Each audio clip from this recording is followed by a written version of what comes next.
महाराष्ट्र राज्य विद्युत मंडळ वितरण कंपनीनं अलीकडच्या काळामध्ये एक नवीन खेळ मांडलाय. काय केलंय त्याने तर वीज कनेक्शन बंद करतो अशाचे धमकीपत्र द्यायचं काम चालू केलं. आता हे का करले तर फक्त स्मार्ट मीटर बसवायचे. पण हे स्मार्ट मीटर कुणासाठी बसवाले तर आमच्यासाठी बसवाले.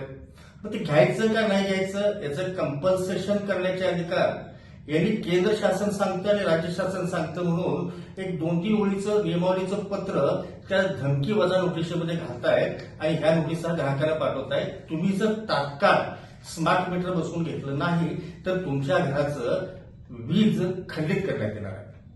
आता या विद्युत वितरण कंपनीची इतकी मंगरुळी वाढली की हे लोक लेखी पत्र देऊन धमक्या पोच करू लागले. आम्ही जनता दूधखोरी नाही.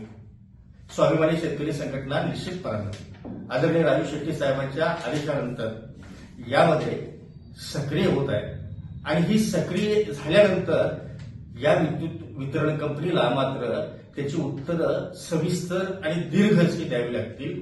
अकारण नुसताच तोंडाची बोलवून आता खपवून घेतली जाणार नाही.